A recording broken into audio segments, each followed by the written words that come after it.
खान पान के संबंधी ये बड़े नियम हैं, आपको बता रहे हैं, गौरपूर्वक सुनना इनको है। ऋत भुक, हित भुक, मित भुक होना चाहिए व्यक्ति को। अलग अलग ऋतुओं में अलग अलग तरह के खान पान का विधान किया आयुर्वेद में। अलग अलग वात पित्त कफ की आपकी प्रकृति है, उसके अनुसार आपको भोजन करना चाहिए और आपको संतुलित और अल्पाहारी होना चाहिए। अल्पाहारी सदा सुखी। खाने के 1 घंटे बाद पानी पीना चाहिए। सुबह दही, दोपहर छाछ और रात के खाने के 1 घंटे बाद 1 गिलास दूध पीना चाहिए। खाने के तुरंत बाद दूध नहीं। दूध के साथ कोई नमक वाली वस्तु नहीं होनी चाहिए। दूध के साथ नमक वाली चीज़ें खाने से स्किन प्रॉब्लम होती हैं। अब ये विरुद्ध आहार भी थोड़ा बता देते हैं। रात्रि को दही छाछ विरुद्ध आहार है। आजकल इम्यूनिटी की प्रॉब्लम बहुत आ रही है, लोगों का इम्यून सिस्टम वीक हो रहा है। अभी इस इम्यूनिटी के लिए क्या क्या चीज़ें जिम्मेदार हैं वो सुन लो ज़रा। और आजकल ऑटोमेन डिजीज़ बहुत हो रही है, SLEMS ऑटोमेन डिजीज़, कैंसर जैसे रोग बहुत हो रहे हैं। विरुद्ध आहार से स्किन डिजीज़ होते हैं और विरुद्ध आहार से इम्यूनिटी कम हो जाती है और विरुद्ध आहार से हमारे दोष विकृत हो जाते हैं। वात पित्त कफ सम होने चाहिए, समदोषा। किसी को वात प्रबल, किसी को पित्त, किसी को कफ, किसी को तो त्रिदोषी विकृत हो जाते हैं। इसलिए रात को दही छाछ नहीं लेना चाहिए। पहले तो मैं देखता था गुजराती लोग रात को खाटी छाछ, बाજરાનો રોટલો અને રીંગણાનું ભરતું। આ ગુજરાતી में बात करी तो ये जो गुजराती से ने બધા समझता है, बाकी को समझ में नहीं आएगी। क्योंकि मैंने देखा घણા બધા गुजरातीઓ છે ને, આ તો કાઠિયાવાડમાં તો ઘણું બધું આવું જ ખાતા હોય બધા। તો वो एक तो छाछ खट्टी, फिर ऊपर से बैंगन का भरता, फिर लाल मिर्च और बाजरे की रोटी। ज़्यादातर लोगों को ये लगातार खाने से बवासीर हो जाता है। क्यों? हम सारी चीज़ें ऐसी खा रहे हो आप, और वो रात को भी खा रहे हो। रात को नहीं, दोपहर छाछ, सुबह दही। दही भी खट्टा होता है ना, तो पित्त बढ़ जाता है उससे। इसलिए सुबह सुबह का दही। छाछ थोड़ी खट्टी होती है तो डाइजेस्टिव होती है, थोड़ी खट्टी हो तो कोई दिक्कत नहीं है। आजकल तो उसको स्वादिष्ट बनाने के लिए लोग लवण भास्कर, हिंगवा स्टक अथवा थोड़ी सी हरी मिर्च, जीरा और थोड़ा नमक हल्का सा डाल देते तो बहुत डाइजेस्टिव होती है। खैर, सुबह दही, दोपहर छाछ, रात को दूध खाने के घंटे। दूध के साथ नमक का प्रयोग मत कीजिए, उससे स्किन डिजीज़ बहुत हो रहे हैं और उससे SLEMS ऑटोमेन डिजीज़ और कैंसर जैसे रोग होते हैं। कुछ लोग ना खीर भी खाते, 1 चम्मच खीर की, 1 चम्मच रायते की। अरे बावड़ो, ये कहाँ से सीख लिया तुमने? आप दही रायता खाना है, दही रायता खाओ ना, फिर खीर क्यों खाते हो? खीर खानी है तो खीर खाओ। आपको रायता खाना है, सुबह खाओ, दोपहर खाओ रायता, शाम को पायसम। दक्षिण वाले पायसम बोलते हैं, इधर खीर बोलते हैं।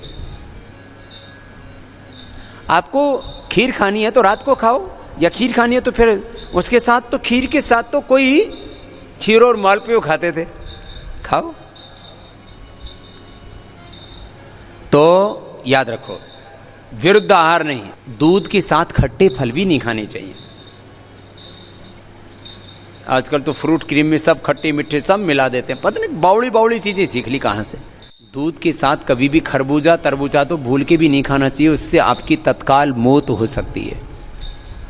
यहाँ तक कि खरबूजा तरबूजा खा के तो ऊपर से तुरंत पानी भी नहीं पीना चाहिए, उससे बॉडी में रिएक्शन होकर के मृत्यु तक होती है। और हमने ये लाइव एग्जाम्पल देखे हैं, सुने, इसलिए आपको कह रहे हैं।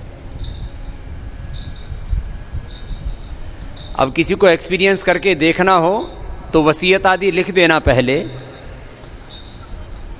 और तरबूजा खा करके ऊपर से दूध पियो, बच जाओ तो भगवान का कोई विशेष अनुग्रह है, बाकी परलोक तो सीधे जाओगे।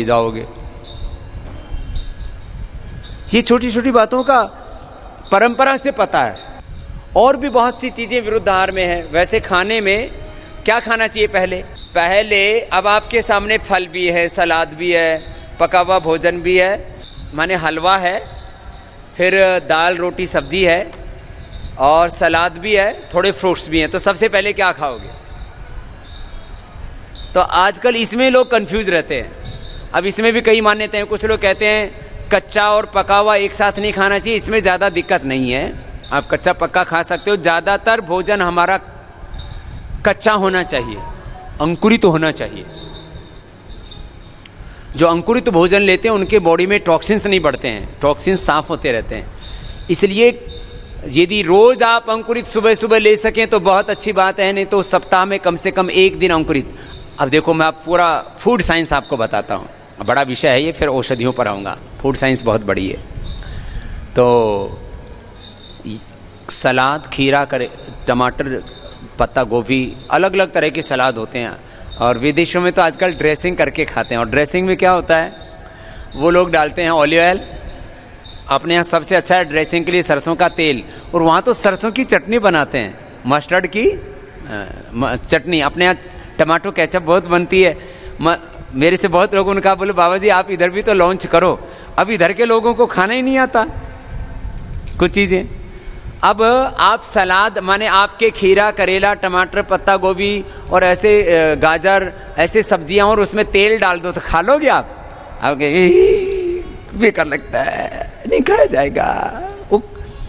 इससे उनके पूरे पोषक तत्व निकलते हैं। जितने भी ये सलाद हैं, टमाटर है, गाजर है, जो भी आप पत्ते खाते हैं, इनके पूरे पोषक तत्व निकल पाते हैं। अकेले सलाद पूरी डाइजेस्ट नहीं होती है इनके साथ। तो वो लोग डालते हैं ऑलिव ऑयल, आप डाल सकते हो सरसों का तेल।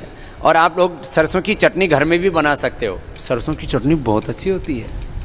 ऐसे इधर तो टमाटर, मटर, हरा, पुदीना, इसकी तो चटनी बनाते ही हैं। आप देखो उधर गुजरात में जो है वो सींगदाना की भी चटनी बनाते हैं। साउथ में भी अलग अलग तरह की चटनी बनाते हैं। तो क्या है, ये भी मस्टर्ड बहुत अच्छा होता है थोड़ी मात्रा में शरीर के लिए। खैर, तो सबसे पहले खाओ सलाद और फल, उसके बाद खाओ भोजन, और अंत में मिष्टान्न। सबसे भारी भोजन सबसे अंत में, जो भी खीर, हलवा आदि है। और जो मीडियम भोजन है वो बीच में, मीडियम वाला मीडियम में, और सबसे हल्का सबसे पहले। कुछ भोजन भट्टो होते हैं वो सबसे पहले हलवे में हाथ आजमाते हैं। बोले रोटी तो रोज खाते हैं, क्यों अन्न के साथ कुश्ती की, अब तो हलवा ही खा लो। तो हलवा खाओ तो केवल हलवा ही खाओ, फिर और चीज़ों को क्यों परेशान होते हो फिर, है? तो सुनो, ये तो खाने का तरीका बताया। अभी अलग बात, दूसरी बात, इसमें बहुत सी चीज़ें हैं, तो थोड़ा थोड़ा संकेत कर देता हूँ। जितनी भी हरे पत्ते वाली सब्जियां हैं, इनको उबाल के मत खाया करो। और आंवले को भी उबाल के, आंवले का तो ताज़ा का रस निकालो ना, उसमें जैसे आपको जो आंवला जूस देते हैं ना पतंजलि की तरफ से, उसको उबालते नहीं है। उबालने से विटामिन सी उड़ जाता है। बहुत से विटामिन, न्यूट्रिएंट्स, माइक्रोन्यूट्रिएंट्स, बहुत से पोषक तत्व उबालने से उड़ जाते हैं। तो सलाद और इनको तो ऐसे ही रखना चाहिए। और अंकुरित को भी कुछ लोग उबाल के खाते हैं, वैसे उसको भी वैसे ही खाना चाहिए। उबालने से बहुत से पोषक तत्व नष्ट हो जाते हैं। अच्छा, मनुष्य को छोड़ करके बाकी कोई जीव जंतु उबाल के खाते हैं क्या? ये हाथी इतना बड़े घास पत्ते खाता है, गन्ना और तमाम केला आदि सब ऐसे कच्चे खाता है। गाय भैंस सब कच्चा खाती हैं। जितने भी शाकाहारी जीव वो भी कच्चा खाते हैं, और मांसाहारी भी कच्चा ही खाते हैं। शेर आदि, कुत्ता आदि जो भी हैं।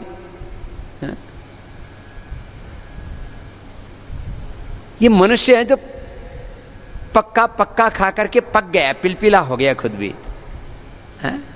तो पक्का हुआ कम खाया करो, कच्चा ज़्यादा खाया करो। कच्चाहारी, फलाहारी, रसाहारी, रसाहार, कच्चाहार, फलाहार, ये सात्विक आहार होते हैं, इनको लिया करो। दोस्तों, आज डॉक्टर साहब ने हम सभी लोगों को स्वास्थ्य से संबंधित बहुत ही शिक्षाप्रद जानकारी दी है। आशा करता हूं कि यह स्वास्थ्य संबंधी शिक्षाप्रद जानकारी आप लोगों को अवश्य पसंद आई होगी। तो दोस्तों, अगर यह वीडियो आप लोगों को पसंद आया हो तो वीडियो को लाइक करें और अधिक से अधिक लोगों को शेयर भी करें, जिससे और भी लोग यह शिक्षाप्रद स्वास्थ्य संबंधी जानकारी का अपने जीवन में लाभ उठा सकें। और दोस्तों, अगर आपने अभी तक हमारे चैनल को सब्सक्राइब नहीं किया है तो आप हमारे चैनल को तुरंत सब्सक्राइब भी कर लें, जिससे आप लोगों को नोटिफिकेशन के माध्यम से हमारे यह शिक्षाप्रद वीडियो तुरंत प्राप्त होते रहें और आप इसी तरह स्वास्थ्य संबंधी शिक्षाप्रद जानकारियों का लाभ उठाते रहें। दोस्तों, कल फिर डॉक्टर साहब के किसी स्वास्थ्य संबंधी शिक्षाप्रद वीडियो के साथ आप लोगों के समक्ष फिर से प्रस्तुत होंगे। तब तक के लिए नमस्कार।